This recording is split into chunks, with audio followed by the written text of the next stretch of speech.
Hey, this is Sean Whalen.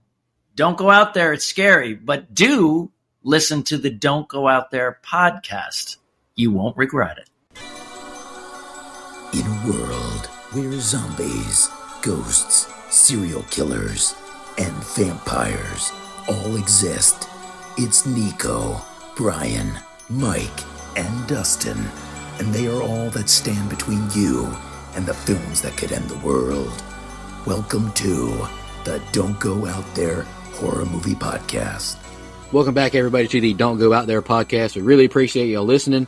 I'm super excited for this upcoming interview. We are joined this evening by another absolute legend of this business, known best for his roles in The People Under the Stairs, Twister, and his latest role as writer, director, and star of the new horror movie Crust, out on streaming this November. Please welcome the Sean Whalen. Sean, thank you so much for joining us tonight. How are you doing? It's our honor.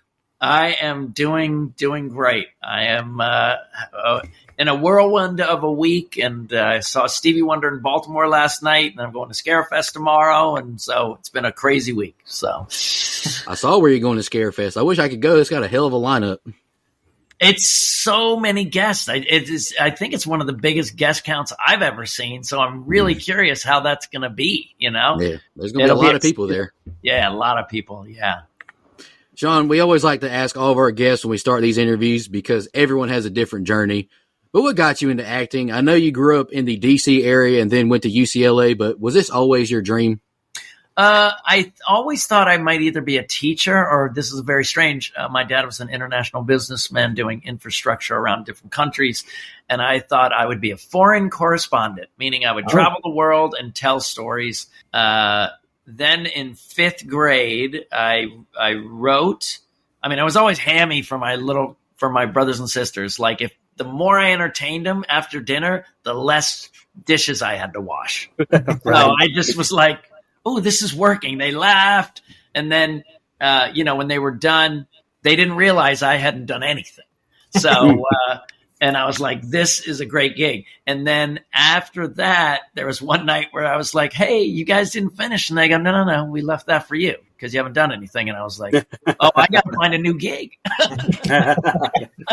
This one's done. So right. I was into it at school, and I got the opportunity to direct and star in a version of Rumpelstiltskin in fifth grade, which is funny because my crush at the time was this French girl, and I went and saw her in Paris a few years ago. Our families met. I was there with my wife and kids. We visited her, and she goes, I wasn't an actor, and I didn't even know why you cast me in that play. Why did you cast me in that play? And I was like, but I remember at the end of that coming out for the curtain call and seeing the whole school erupt with cheering and me thinking this was so fun to do and they like it. This is what I want to pursue. So I got like in a big production of Christmas Carol in my local theater group and actually a pretty big Maryland theater company. And that was amazing. And I didn't do as much in junior high school, but as soon as I hit high school, it was musicals, it was directing. And then my senior year, I got to dive in deep to the character of Renfield in Dracula, where I got an award. And, because I was like, oh, I just crawl around and scream and giggle, right? And my drama teacher said, oh, no. I go, you're trapped between, you actually want to help these people, but you don't want to get killed by Dracula. So you need to walk this line very carefully to find the depth within the character. So, which is so ironic because literally that was my first movie character was Roach. Same idea.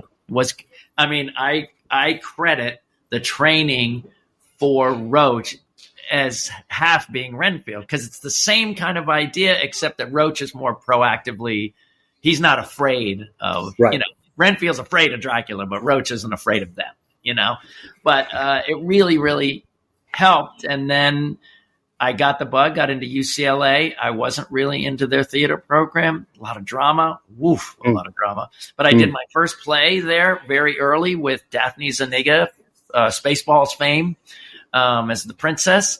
And then I went and I didn't finish out there. I just wanted to have more of a college experience.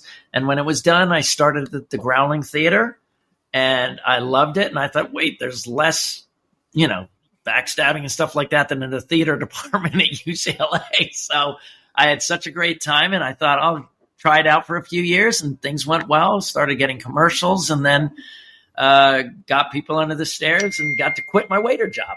So Awesome. You brought that up. Let's talk about it. Your breakthrough role came in Wes Craven's 1991 hit, The People Under the Stairs, starring alongside Ving Rhames and the late, great Bill Cobbs. Can you tell us how you landed that role? It was literally just an audition, and same idea. I got it. I read it. There's not a lot of stuff to do. But again, my acting coach at the time said, no, he is heroic without knowing he's heroic.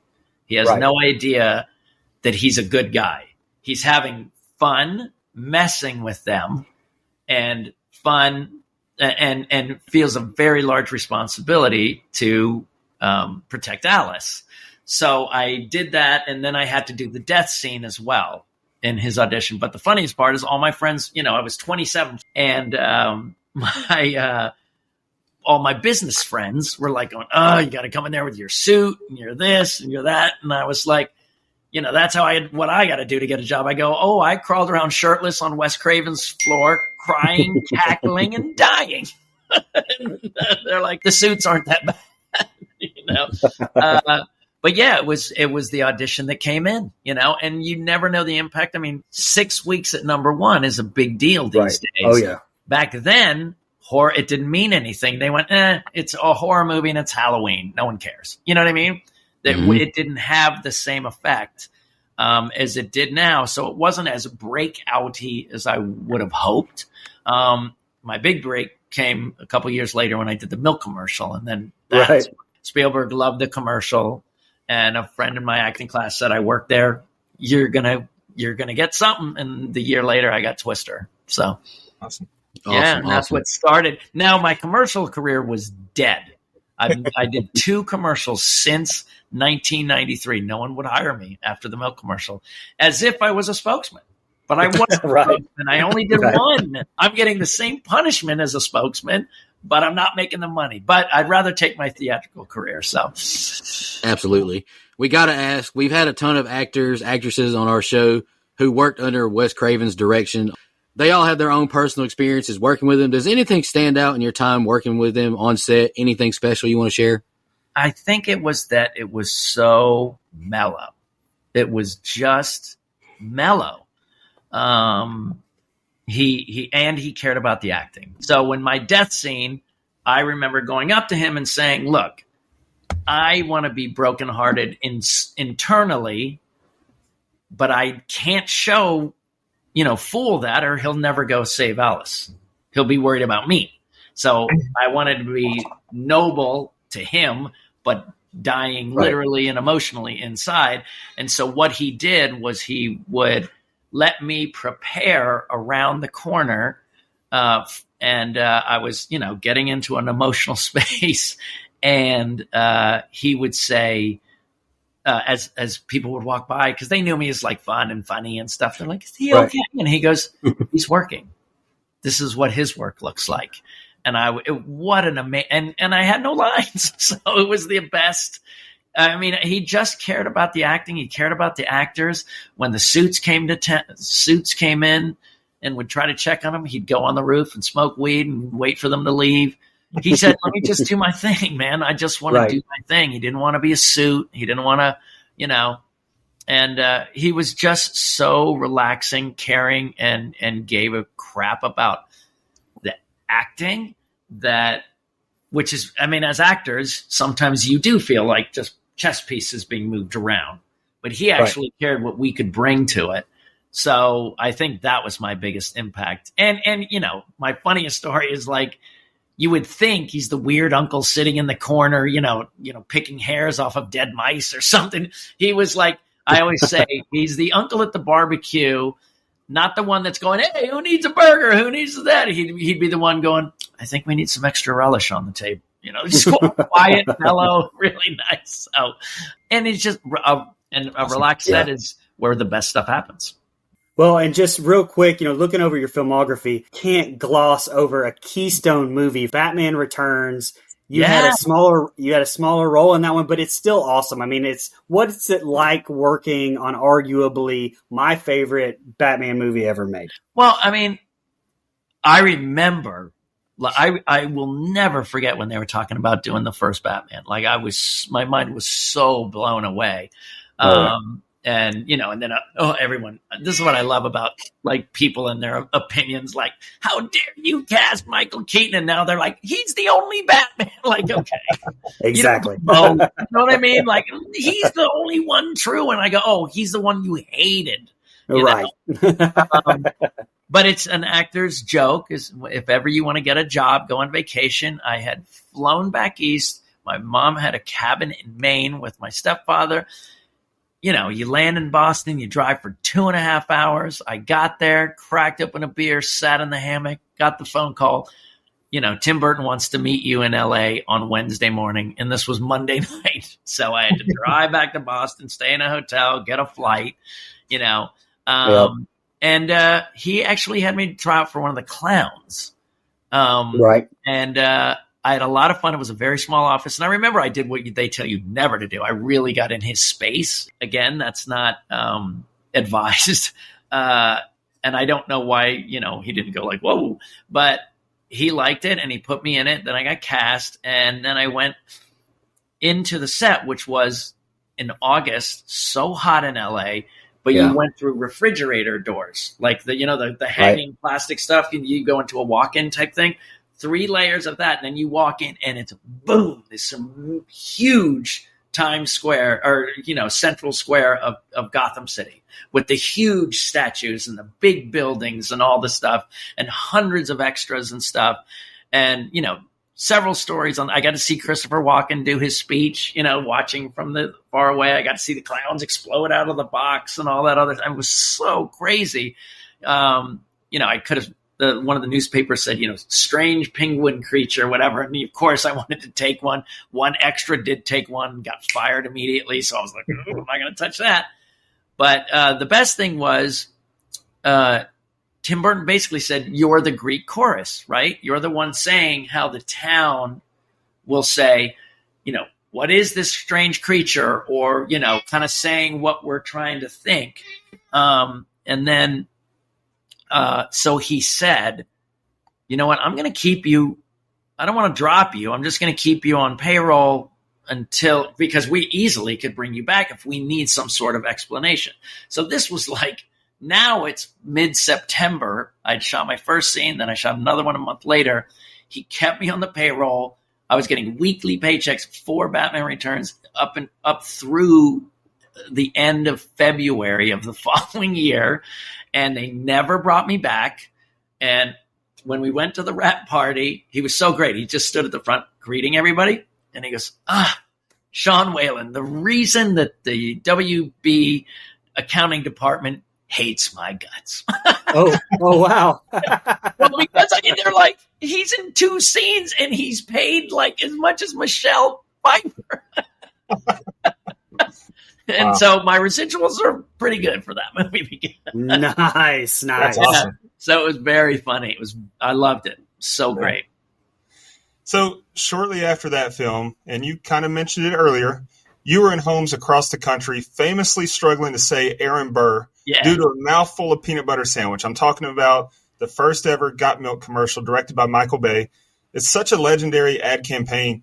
You kind of touched on it, but how did that role come about? And also, is that the biggest knife that anyone has ever used to make a peanut butter sandwich? So Michael Bay had worked with another character actor in town, and all the buzz between all the character actors was like, of course it's going to go to him. Like, we just know it. So I had no care, just like everything in life. When you aren't desperate for something or needing something, and you go, I'm never going to get this anyway, I may as well have fun. So the audition was eat a peanut butter sandwich. Here's the situation, but they didn't give us an ending. And then they said, honestly react or comedically react to the fact that you don't win. Right.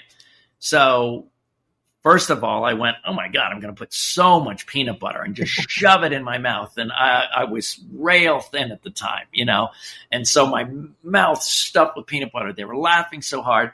And then at the end, I was the only guy that kind of went, oh, my life is a joke, kind of take on it, where all the other guys got angry. They threw stuff.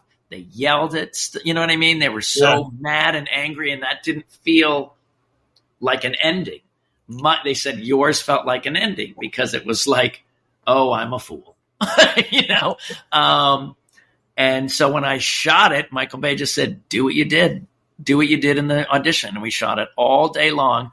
And no, that knife is tiny. It was a micro camera, tiny little pole that they had right in, like literally less than an inch away. And so I'm going like this, and it looks huge, but it was normal. Yeah, it's a normal size knife.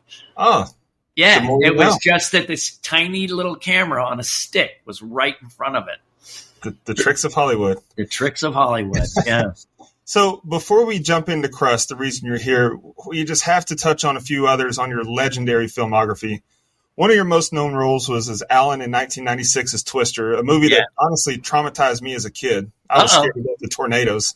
Talk about a loaded cast in a beloved classic film. How cool was that experience? Can you talk about working with Philip Seymour Hoffman and Bill Paxton, especially?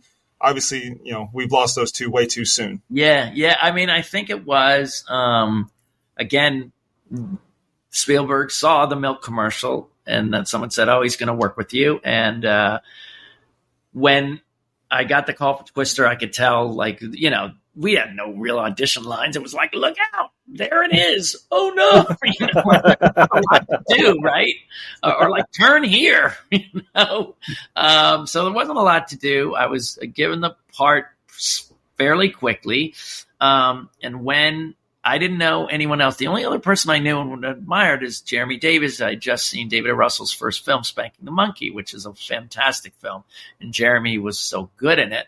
He was getting a lot of accolades. And I had seen Scent of a Woman, so I knew of Phil, but I wasn't a New York person to know of Phil.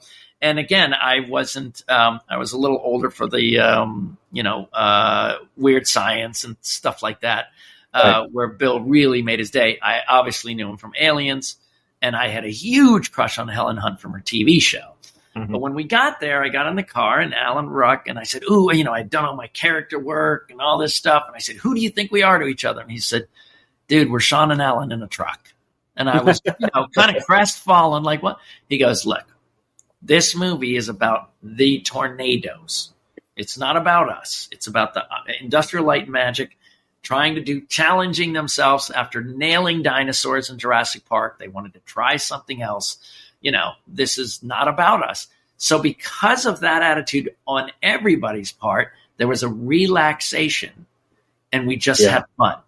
So Phil was, I was intimidated by him because he's, he was like, if you've never done Shakespeare, you're not an actor. And I was like, and he's like, oh, and commercial isn't real acting. So I was like, wow, what a jerk. He's a passionate artist. And then we started hanging out together. We became really good friends. Me and him, Joey Slotnick and Jeremy Davies, we would hang out all the time. And me and Phil would always do this every morning. Hey, brother, what's going on? What's going on? And so when it was time to shoot the food thing, it was just me and Phil doing our thing. Nice. Awesome. That's my forever connection to Phil, is that moment when we're going like this to each other. So that was really beautiful. And, so horrible, when I heard of his passing. Yeah. And Bill was just he had Apollo 13. So this is a guy that was always a guy like me, like just popping up, doing funny stuff or throughout the thing that's fun or funny. And he was so excited because he had Apollo 13, a lead role, and then he had leading in Twister being shot. So he was excited to go like, hey man, and we're like, we got it. But he was so fun. So it was an odd pairing because Helen's a very serious actress, introvert, and he is a great actor, but extrovert. Is he walked around, played football with the town people we were in, signed autographs. He just loved people. He loved people the way I do. Again, not saying Helen does not. She's just more of an introvert, Right. So it was just, and I run into him at the writer's strike, and we were just laughing. He goes, I never thought I would do TV, but this big love came and I had to do it. But, I thought movies would last forever. And we gave each other a hug, and that's the last time I saw him. Unfortunately, he passed a couple years later, and it just stinks because I just think we would have had, obviously him and Phil, we would have had years of great more material. Yeah. Right. Absolutely. No easy way to segue after, heart touching stories there. But another movie that you were in that I plan on picking for us to review is 1999's Idle Hands. That's such a fun movie with just an incredible cast. Can you chat me up a little bit about that role? Well, there's two scripts that I read in my whole career that I went, these are amazing films. And one was Men in Black. Mm-hmm. Yeah. And one was Idle Hands. They're just so up my alley in terms of humor and fun and, Right. And so I loved it. And then I got to work with Nick Sadler, who was also on Twister. Mm-hmm. So my police partner was Nick Sadler, who I knew from there. So we had a blast. I knew Seth Green. He was a friend of my ex-wife's good friend. So I had met him before he had ever taken off. And it was fun. I think the movie's really, really good, but I even think it could have been better because the script was outrageously good. You know what I mean? Yeah. No specific fault on anyone's part, but but I said, and I was right, even if this movie isn't as good as the script, which is 200%, it's going to be 150%. Yeah. Because it was so well done. And there's, again, now that I'm directing, I look back and I go, I would have done this, or I would have done that, or I would have cast this, but that's nitpicky bullcrap. It's a great, fun premise. Oh, and I knew Jessica Alba because we'd worked on Never Been Kissed together. So I knew a lot of people, so it was really chill and really fun, Right. But when you do these things, everyone comes up and goes, yeah, remember that line you said? And I go, no. Nope. Right. It was literally a day in 1997. That's, I have no idea what they said. And I'm not one I don't sit there and watch all my movies over and over again either. So, but no, it was really, really fun. And I think the heart of that movie is Seth and the other young man. I forget his name at the time. That was the fun of the movie. They're the central fun of what that movie was about, I thought. You know what I mean? Yeah. Really, really great. And obviously, Jessica Alba and Devin, are just fun, good-looking, great people, So we were all the goofy dorks surrounding them, Right. Yeah. And I've always had to fight, one of my favorite comedic actors of all, and I will argue, best character on any TV show, there's maybe a handful, but Barney Fife is genius. And it's a simple premise, which is you're incompetent and you think you're the greatest. That's hilarious to me. Yeah. And so I always, people would bring me in and go, just do that. And I go, I'm not going to touch greatness. I'm not going to try to imitate greatness. I'm not going to, you know what I mean? It's so I had to find my own version of that, which was, I'm the guy that works in the parking lot that goes, hey, you're not parking correctly. And I'm like, dude, all right, I'll move the car, but who takes their job way too seriously, Right. Yeah. So that's what I kind of leaned into that. And with Nick, it made it great, Right. For sure. We've also got this prolific catalog of television shows that you've been on: Friends, Days of Our Lives, Bold and the Beautiful, Brooklyn Nine-Nine, It's Always Sunny. The list goes on and on. Yeah. Talk to me about it, especially since you're in the director's, the writer's chair. You've experienced this business from all aspects. How does working in TV compare to working in movies for you? It's much faster. Everything's faster. You have no time. You're not going to a half an hour episode, but a half an hour in a film could take 2-3 weeks, a month. But half an hour in TV, you got to knock it out. You're there Monday doing a table read, first rehearsal, and you're shooting 4 days later. Meanwhile, you're getting rewrites and stuff like that. My improvisation skills at the Groundlings help me adjust to all of those kind of things. But every one of those experiences were so fun and special in their own way. I knew Lisa Kudrow, from the Groundlings. So when I did Friends, it was really, really fun. We had some argument not argument, a very serious debate years ago about our personal lives and choices we would make. And she was saying, I don't think you should make that choice. And I was like, all right. But then years later, she made the exact choice. So during the time she was getting famous. So I remember when my first day in the call sheet, I went to her door and I knocked on the door and she opens and she goes, okay, I know. All right. I know. Just stop. I know what you're going to say. Like, that was really fun. My wife and kids was a blast. I mean, just he would let me improvise like crazy, so much so by like day 2, Damon would say, anything Sean Whalen needs, please get it to him. And he goes, any ideas? And I go, well, I think it'd be fun if I had a notebook, right? And he goes, he needs a notebook and a pen. Like, that was amazing because he appreciated someone bringing something and not being intimidated. I mean, just tons of soap operas where you have to have a billion lines, you have to shoot it in 10 minutes, Yeah. I just had so many different experiences. Lost, being a huge fan, watching it, the season finale, and literally being there the 3 weeks later as they start shooting the next season. And I'm going, I crawled through I'm in a Twilight Zone. And I'm in the place that I love watching on my TV. They're all just wonderful experiences. Do you enjoy the movies side of it better than the TV? I think I really do. After doing my movie, there's the TV. I don't know, this whole idea that we need our dressing rooms and stuff. It's very important for resting, but I really believe, and they did this on Superstore, which I really appreciated, a place for all the actors to be together, because there's something about that builds teamwork and fun. Right. And going to a set and being a guest star and just sitting there by yourself until you go, you're not part of this team.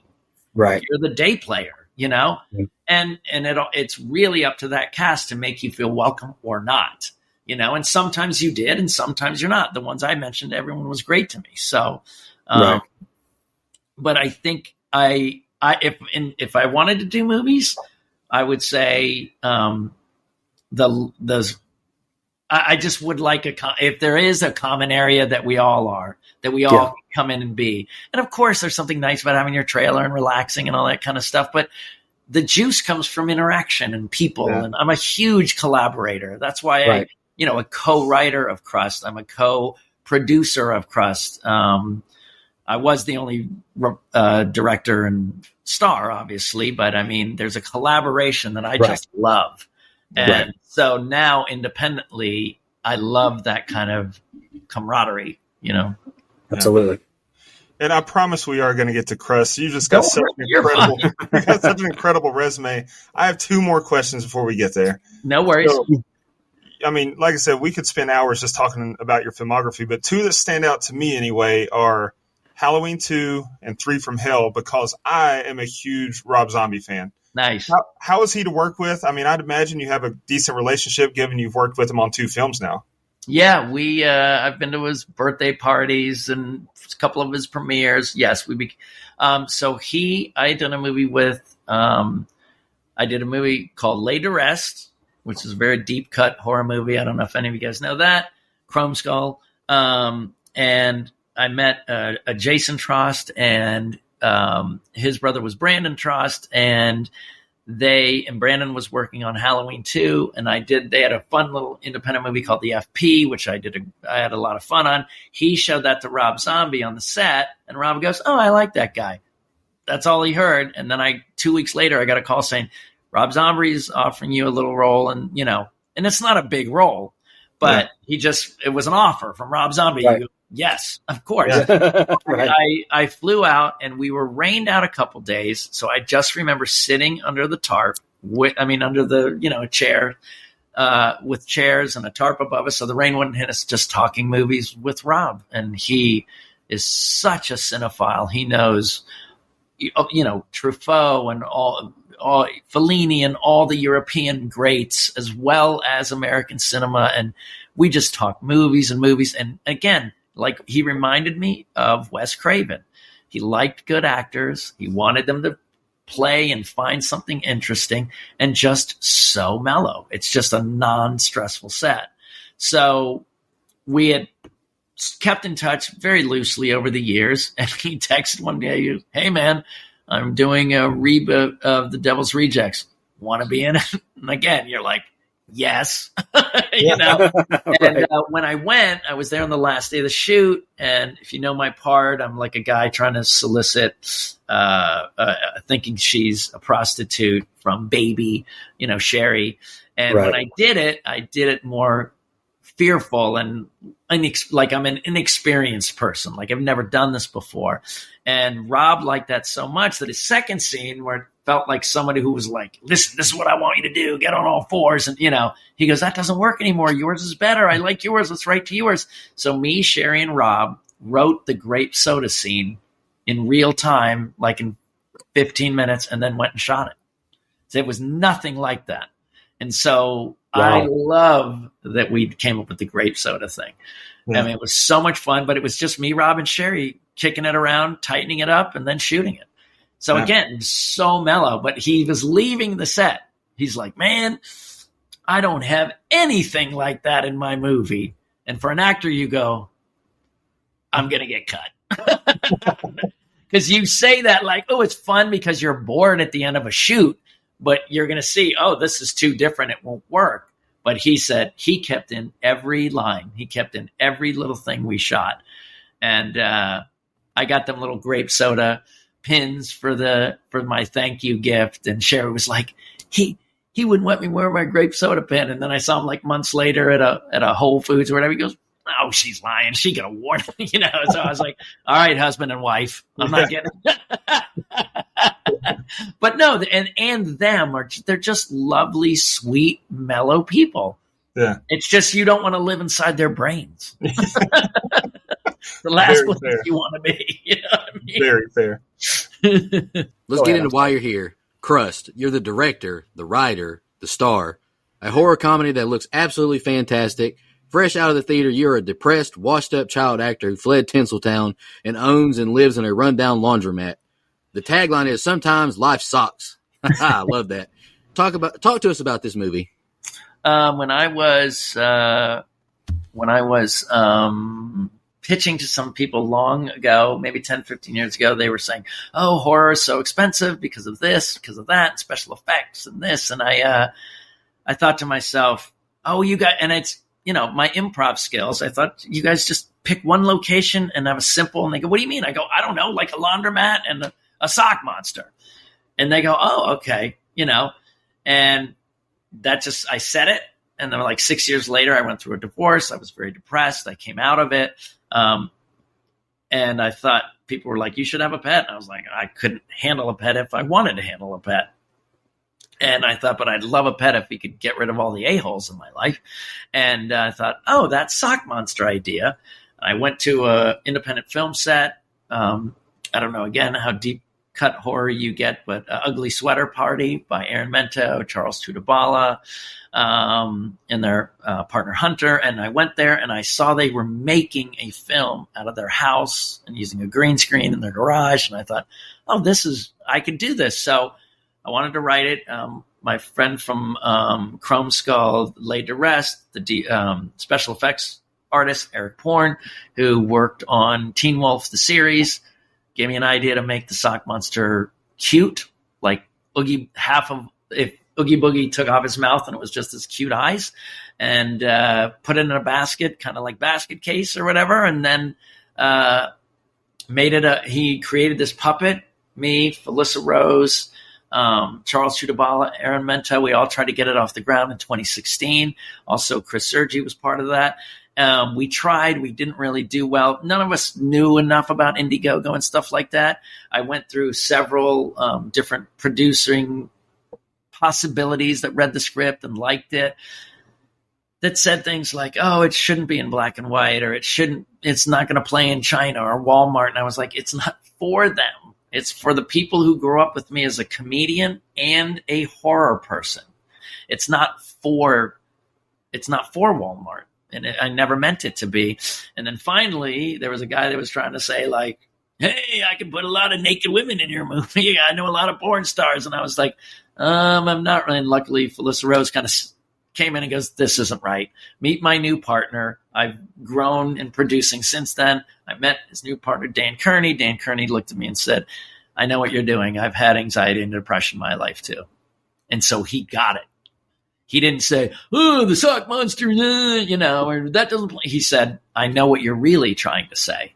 You're showing without having beat you over the head. Like one of the best reviews, someone said, it reminds in Sunset Boulevard, mental health is a character.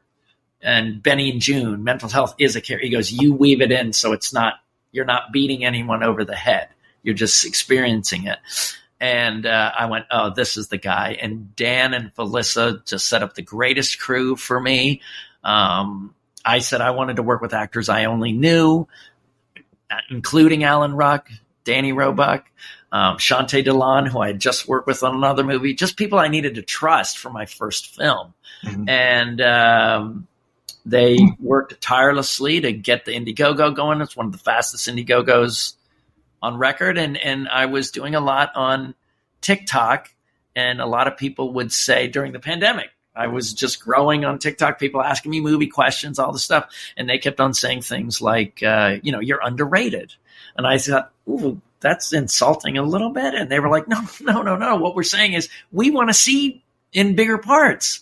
We don't want you to pop in 2 or 3 scenes. We want to see you take. They said, we didn't just say that. We meant it. And they put their money where their mouth was and funded this movie, which was it felt like It's a Wonderful Life almost. You know what I mean? But I've always felt like, even on my social media, I do caption contests, and I give, do silly skits. And I feel like the more you give, the more you're going to get. And I just like to give people fun on my Facebook. I don't get into deep topics and things like that. And so they all showed up, helped me finance it. We got it going. We all had a great time during the production and during post. My friend and later Chris Sergi, who is working with me still, kind of came in and helped us land the plane at Anchor Bay and close that deal. And that was it. It kind of came to fruition. But the main thing I did was tell all my actors and crew, I don't micromanage. Remembering Rob Zombie, remembering Wes Craven, remembering the mellow, kind, like, what do you? I'm an artist running the ship, but you're an artist, or I wouldn't have invited you on this ship. So what are you bringing? Yeah. And they cared about what we had to say, Wes never told me how to move like Roach or laugh like Roach or anything. He just trusted me. And same with Rob. Literally said at the time, I'm going to scrap my scene because I like what you're doing better, So that's what I brought to the set. I just said every idea is valid. And because of that, my crew and my cast brought so much more than I could ever imagine. We just had a screening, and my friend Jim Wald, who co-wrote it with me, lifelong friend, so funny, very talented. We were just going, how did our little script, this is way better than our script. We feel like the imposter syndrome, you know what I mean? Remember how bad Damon and Ben Affleck would go, it's not good because of us, you know what I mean? They had a lot of rewrites and stuff, but I felt that I thought this is just better. But someone said, no, it is you, because you let people be who they were. Some of my best acting only because I had no time to worry about it. And I'm an overthinker. And, if you're an actor in your trailer and they're like, an hour till you're shooting, a half hour, you're sitting there going, then you get walked in, then finally it's not the same as chilling all together and stuff like that. And that can be intimidating, and you can overthink. I had no time to overthink anything. They're like, okay, and then we got to shoot. And I'm like, is it this part of the movie or this part of the movie? This part? Okay, great. Because I knew my evolution in the film, and I thought, all right. And people literally have said, people know me for years, it's the best acting you've ever done.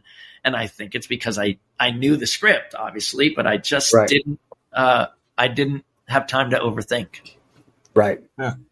So one of the things that we talk about a lot is just the state of Hollywood in general and these streaming wars, and seems like everyone's trying to cash in on an already established IP. This movie is so refreshing because it's an original idea. Can you just speak to that more? Well, here's my thing. Is when I was coming from the 90s, we would have trends, and we would say, like, Never Been Kissed was a high school movie, right? And there was a time when there was high school movies. Then there was Shakespeare being transformed into high school movies, like Oh, and 10 Things I Hate About You. These are all Shakespeare plays that they turned into high school. But you would write it, and then it would go away. And, oh, the TV shows turned into movies. You'd write it, then you'd let it go. And then the corporations came in the 90s, like Seagram's and stuff, and they bought all the studios. They changed our whole economic system. They changed the way IPs worked.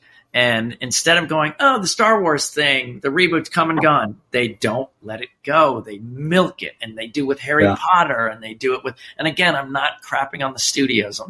Don't hate me, studios. But I'm saying, but they're not letting them go. They're not letting them ride their natural course. They're trying to squeeze every dime off of it. And when, Disney said, oh, we're doing Toy Story 5 and Moana, and I go, no one is asking for these. Right. Yeah. No one is saying we need a new Toy Story.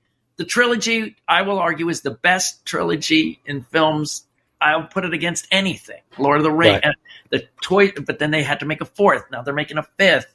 Yeah. And I think it's Terrifier has showed. And so when I ask young people who are very much into Crust, I think because of anxiety, they talk about mental health in a minimal way, but mainly they would say to me, we grew up in corporate Hollywood, which is 3 to 5 IPs, and it's just 5 of them, and they use them all the time. Yeah. We don't have our Rocky Horror Picture Show. We don't have all these weird movies like, Rubber or a reference I use in my Repo Man. They didn't have those. They don't have those odd little movies. But again, Emma Stone's got her pulse on what's happening. She works with the Safdie brothers and then does these weird independent films. She's seeing that people are hungry for creativity.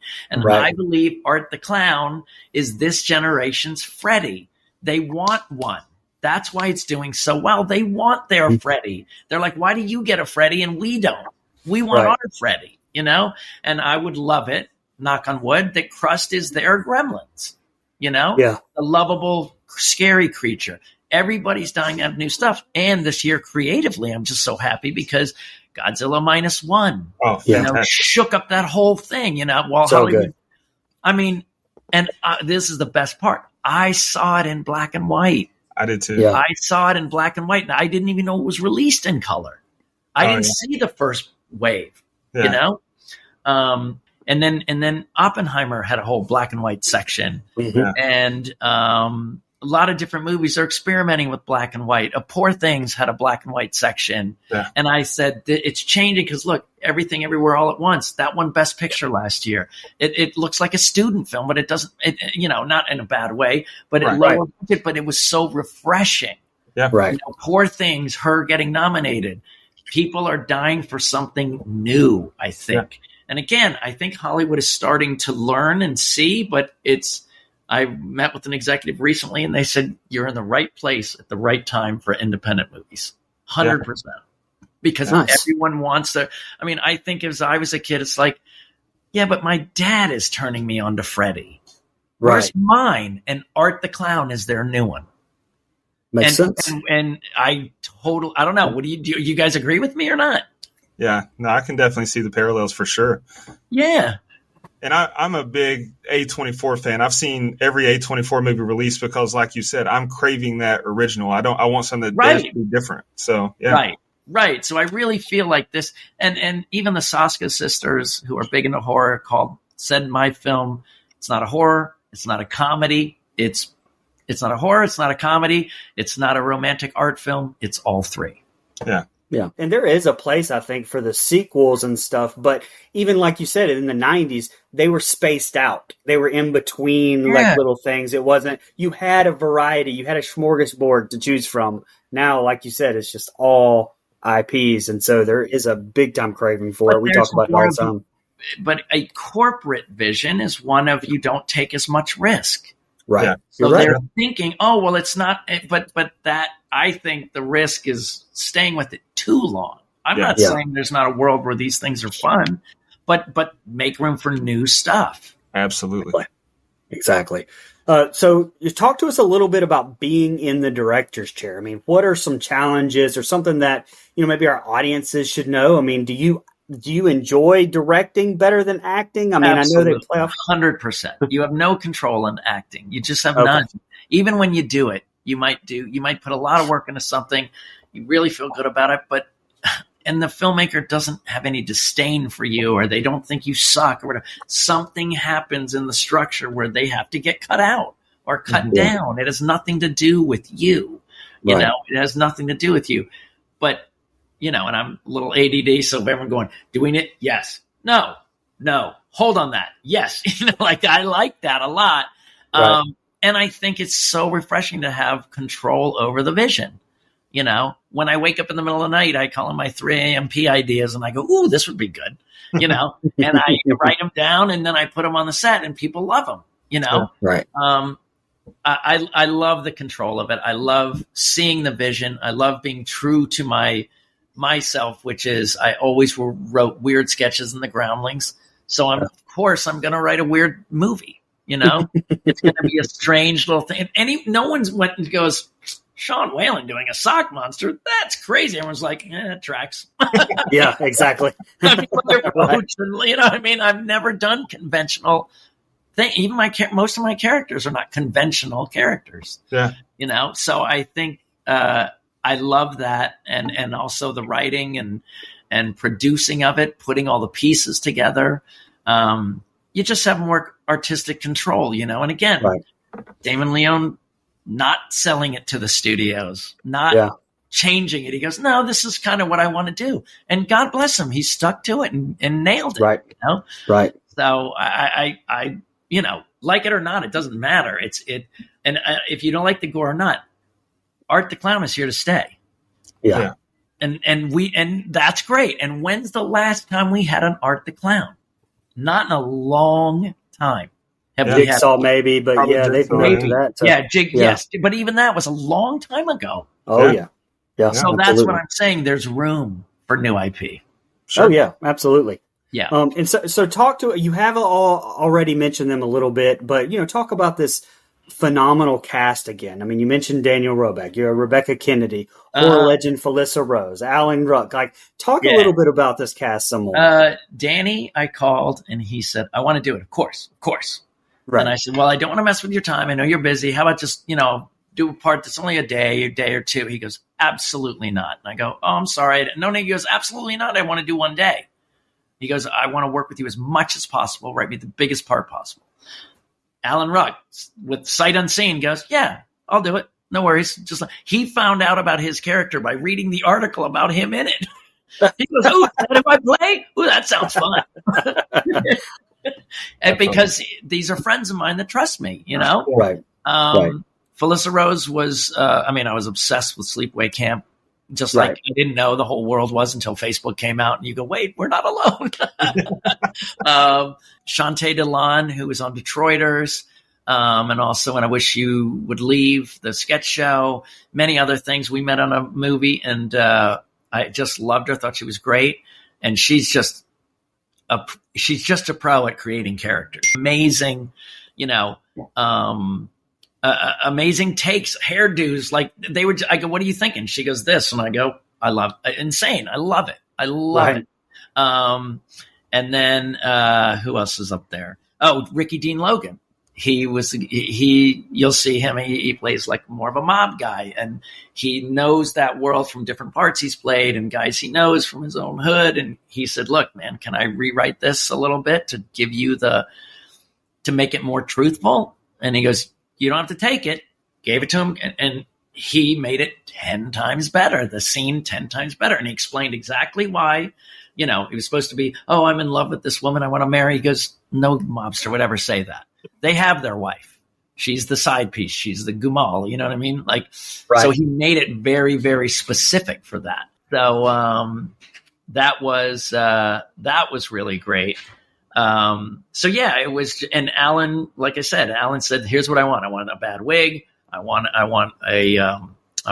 bad, looks like I had bad plastic surgery, fake teeth. He goes, I know exactly what I want to be, the douchiest guy ever, and it's so fun. So, and then even the smaller parts, like my cast, I'm so proud of my cast, and they know me, and they know that I gave them freedom to come up with great things, and they exceeded, literally every day exceeded my expectations. Everything was better than it looked better. The acting was better. The rhythm was better. Like, I never could have imagined that it would be better than I had hoped. The entire thing was. And so, at the end you go, why is it this good? But I think it also had to do with the same idea that Wes and Rob did well. Exactly. Before we get you out of here, hold on. I gotta ask. You mentioned social media. You mentioned TikTok. So I'm guessing that you're familiar with Letterboxd, correct? Yes. Okay. So one of the things I like to ask is, what are your top 4 Letterboxd movies, or just 4 favorite films in general? Well, I can't say Letterboxd because I just learned about Letterboxd myself, being an old man. That Rebecca Kennedy was like, we need to get on Letterboxd. And I go, what's that?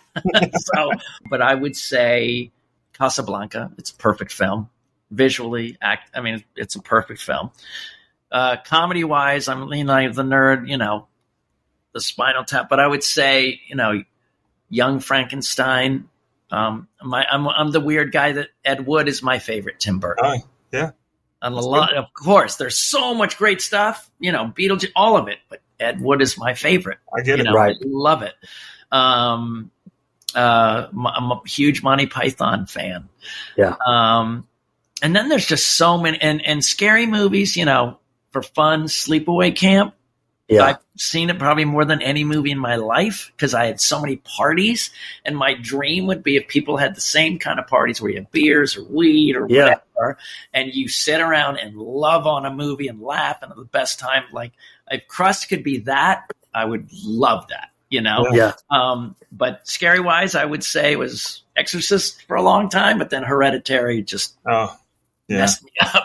And I know it's controversial and ending and blah, blah, blah, but still, man, that dude knew how to make me feel so uncomfortable for so long. Yeah, absolutely. You're right. So I'll share mine, not that you care, but The Godfather, Tombstone, Bill Paxton, speaking of, Tombstone's up there. Yes. Smokey and the Bandit, because I'm a big Burt Reynolds fan. fan. Oh, wow. Okay. He's very nostalgic. And then Moonlight.